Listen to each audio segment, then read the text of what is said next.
Shukrani sana kwa mwaliko hapa mheshimiwa.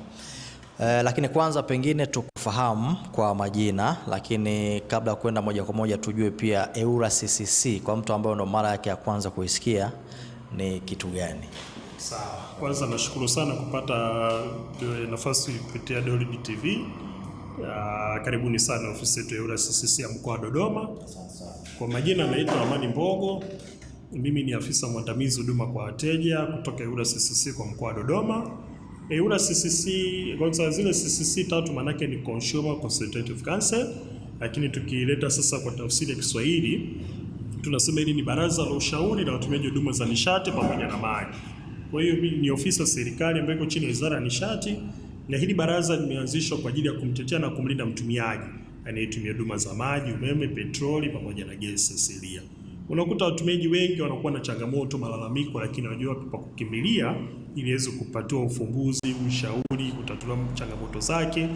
Lakini kumbe kuna ofisi inaitwa EWURA CCC, ambapo tumesema CCC zile tatu manake ni Consumer Consultative Council.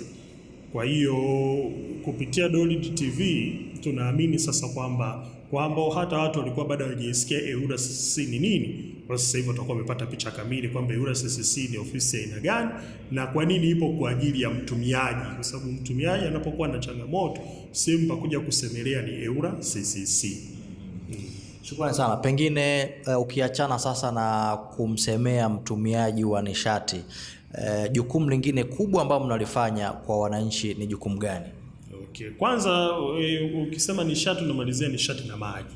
Yes, na jukumu jingine ambalo tunalifanya kwanza tunatoa elimu kwamba mtumiaji ajue kwa nini EWURA CCC ipo, lakini vile vile ajue kuhusu huduma hizo za nishati na maji. Sababu kwa mfano kama EWURA CCC elimu tunayoitoa, kwanza kama Richard Wilson tupo kwa ajili ya kumtetea na kumlinda mtumiaji, lakini kuna baadhi ya vipengele ambavyo tunatoaga elimu. Kwanza kabisa EWURA CCC ni ofisi aina gani, lakini la pili tunayotoa sana elimu ni matumizi sahihi ya huduma za nishati pamoja na maji. Tunaamini mtumiaji saa nyingine anaweza akaa na malalamiko, lakini kumbe kuna malalamiko mengine yanaweza kutatuliwa tu kutokana na uelewa. Kwa mfano, mtumiaji anapata bili kubwa za maji. Ni kweli anapata bili kubwa za maji. Bili kubwa za maji zinakuja labda matumizi sio sahihi, yani matumizi ni mabovu ya upande wa maji. Au saa nyingine mtumiaji hajui kusoma mita ya maji. Sasa usipojua kusoma mita ya maji, kama mita yako ina shida, yani kuna leakage mbele ya mita au uvujaji mbele ya mita, maana yake utakuta unapata bili kubwa za maji bila wewe kufanyaje, kutegemea. Kwa hiyo pia huwa tunafundisha matumizi sahihi ya huduma za nishati na maji, ikiwemo matumizi sahihi ya maji, matumizi sahihi ya umeme. Upande wa petroli pia tunatoa elimu, ukiweka mafuta chukua risiti, ili unapokuwa umepatwa na changamoto inakuwa rahisi EWURA CCC kujua uliweka mafuta katika kituo gani uweze kusaidia. Lakini tukija kwenye gesi, unakuta saizi watu tunatumia LPGs, yani watumiaji wanatumia LPGs, lakini anaenda kununua mtungi wa gesi haupimi, inaonyesha kwamba uzito ujazo wa kilo ngapi. Mtumiaji anatumia mtungi wake wa gesi siku 2-3 umeisha, anakuja kulalamika EWURA CCC, lakini kumbe hajui wakati anatakiwa kununua mtungi wa gesi pale kwa muuzaji dukani. Muuzaji anapaswa kuwa na mzani. Kanuni ya 6 katika mambo ya vipimo inasema mtumiaji nani, muuzaji anapaswa kuwa na mzani, ampimie mtumiaji mtungi wa gesi ni wa kilo ngapi. Sawa. Tushie hapo, na kwa sababu umegusia hasa ninyi mnafanya kazi ya kutoa elimu kwa watumiaji wa nishati pamoja na maji. Leo tunataka tuzungumzie kipengele cha nishati safi hususan ya kupikia, na umegusia hapo kuhusiana na gesi. Ninyi kama EWURA CCC kwanza, kwa sababu kazi nyingine mnayofanya ni kutoa elimu juu ya matumizi safi, matumizi ya nishati safi ya kupikia pamoja na nishati zingine. Unafikiri wananchi hususan wa Dodoma wana elimu ama wanauelewa kwa kiasi gani kuhusiana na matumizi sahihi ya nishati safi ya kupikia? Sawa, kwanza swali zuri sana. Kwanza sisi tunaungana na wizara yetu, Wizara Mama ya Nishati pamoja na Mheshimiwa Rais kwamba sasa hivi kipengele ni nishati ya kupikia. Kwa nini nishati safi ya kupikia? Nishati safi ya kupikia kama tunavyojua, kwanza ni nishati safi ambayo teknolojia yake iko ya kisasa, inaokoa muda.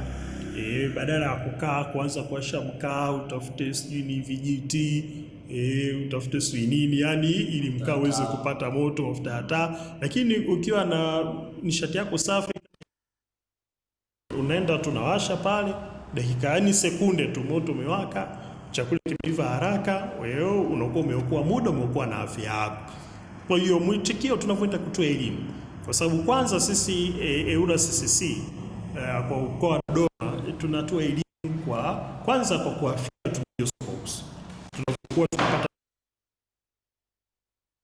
elimu, maana yake moja kipengele ambacho tunagusia huko katika maji ni nishati safi.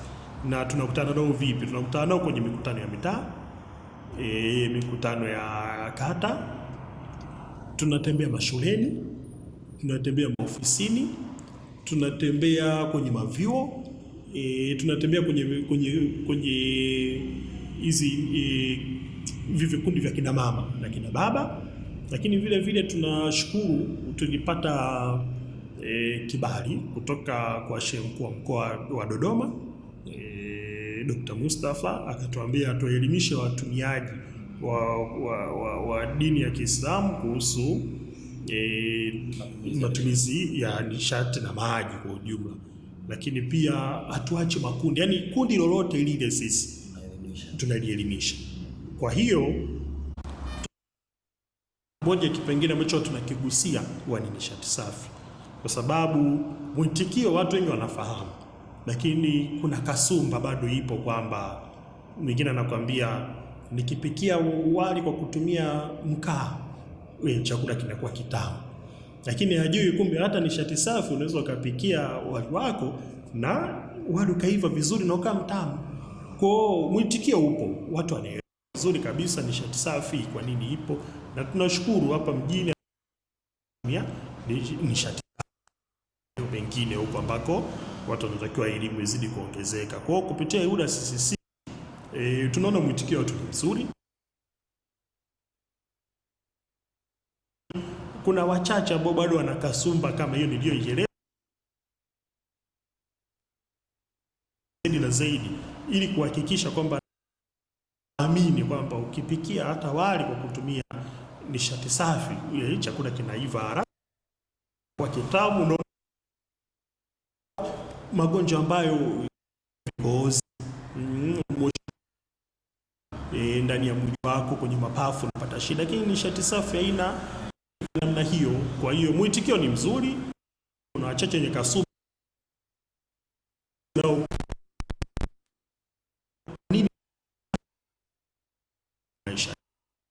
umegusia kuhusiana na namna ambavyo mapokeo yalivyo.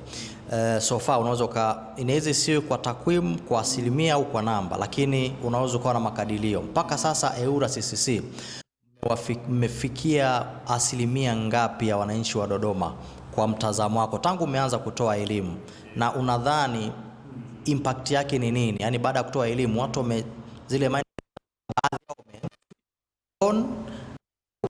kwaje?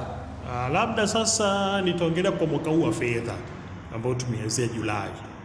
Kwa asilimia siwezi kutaja kwamba ni asilimia ngapi, lakini nitataja programs tulizofanya ambazo tumewafikia watumiaji wetu. Kuanzia mwezi wa 7 mpaka mwezi huu wa 10 tumeshafanya programs za uelimishaji 23. Katika hizo programs 23 zote tumegusia nishati safi ya kupikia.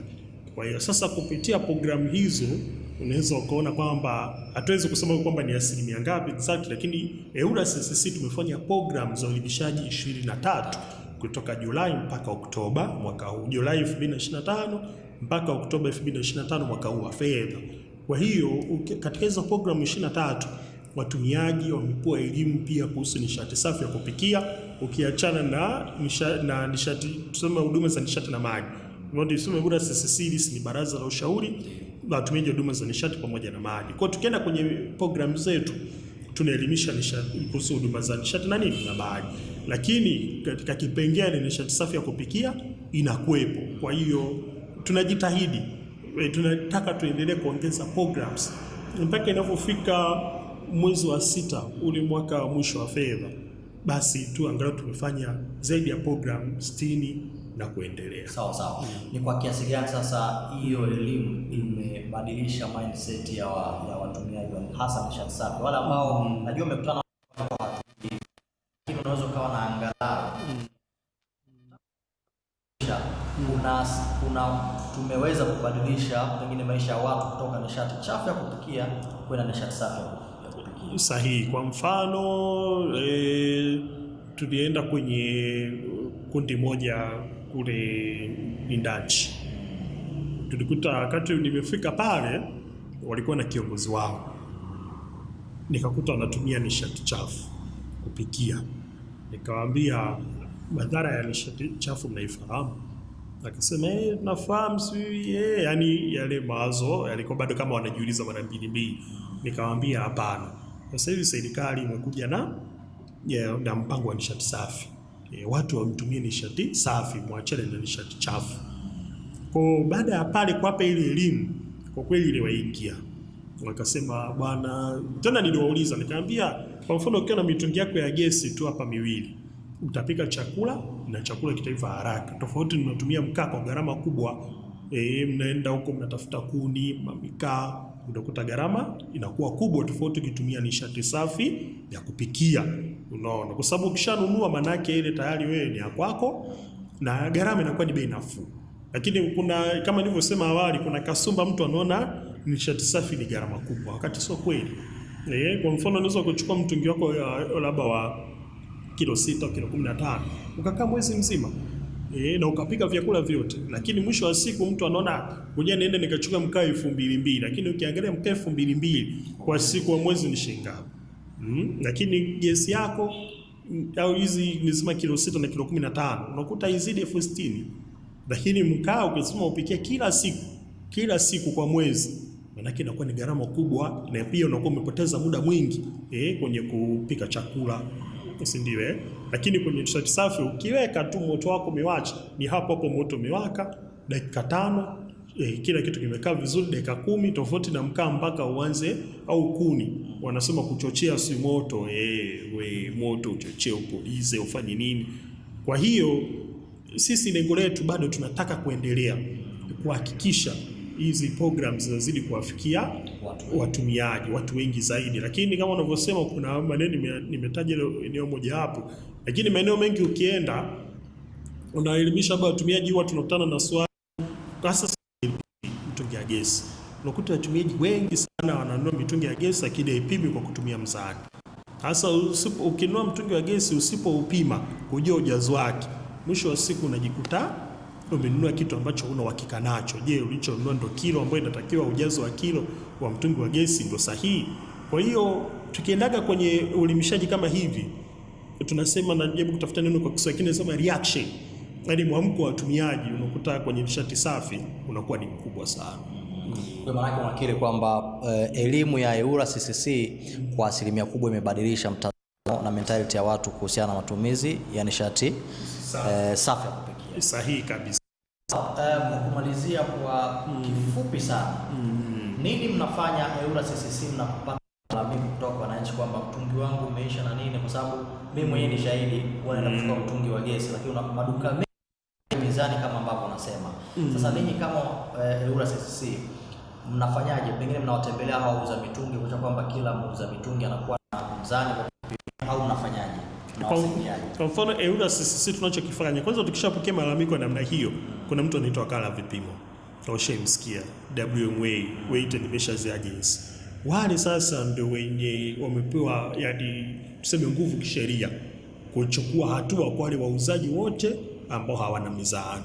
Kwa hiyo EWURA CCC sisi tukishapata malalamiko kwa namna hiyo kwa wananchi, tunaenda kwanza kule kwa muuzaji, tunampa elimu. Unajua kwamba unatakiwa na mzani. Mwingine anaweza akaa hajui, lakini mwingine ndio huyo ambaye hajui, inawezekana labda mimi na wewe una biashara ya mzani ya gesi. Mimi naona unapata faida, nasema ngoja niingie kwenye biashara. Lakini sijui kumbe ile biashara ina kanuni ambazo zinanitaka niwe na nini? Na mzani. Mwingine anaweza akaa na mzani lakini anauweka tu ndani au toi. Changamoto ziko kwenye namna hiyo kwenye hizi LPGs. Kwa hiyo sasa sisi EWURA CCC tukipata malalamiko ya namna hiyo tunayachukua, tunayarekodi saa kwenye faili letu, lakini tunampa wakala wa vipimo hiyo taarifa, na wakala wa vipimo anafanyaga kazi yake kwa mujibu wa sheria. Kwa ufupi sana pia Mheshimiwa, unadhani ni maeneo gani ambayo sasa mwamko ni mkubwa wa matumizi ya nishati safi ya kupikia? Najua hauna takwimu sahihi, lakini angalau kwa makadirio mjini na vijijini so far mpaka sasa. Kwa kukadiria tu mjini mwamko huko mkubwa zaidi, kwa sababu watu wanapata elimu mara kwa mara. Kwa hiyo EWURA CCC tunaenda mpaka vijijini, na hata nakumbuka tulikuwa nani tulitembelea na mheshimiwa mkuu wa mkoa, akasema kwamba tukutane vijijini. Ilikuwa ndo kauli yake hiyo, kwamba tukutane vijijini. Kwa hiyo EWURA CCC nako sasa tuko rasmi kwenda vijijini kuhakikisha kwamba hao watumiaji ambao bado wana kasumba ile ya zamani ibadilike, iwe mpya kama serikali inavyosema. Shukrani sana. Una kipi cha kuzungumza kiujumla kwa wananchi hususan wa mkoa wa Dodoma kuhusiana na matumizi ya nishati safi hususan nishati ya kupikia? Waendelee kama tulivyosema, Mheshimiwa Rais alishatoa agizo, na sisi ambao tuko chini ya Wizara ya Mama ya Nishati tunaendelea kufanya majukumu yetu, kuendelea kuelimisha watumiaji wajue kuhusu nishati safi ya kupikia. Lakini labda la kumalizia, kwa sababu tunasema hili ni baraza ambalo anatumia huduma za nishati na moto, shauri kuhusu EWURA CCC labda imsaidie 758 409. Nairudia tena 0789. Akitupigia hapo atatupa changamoto yoyote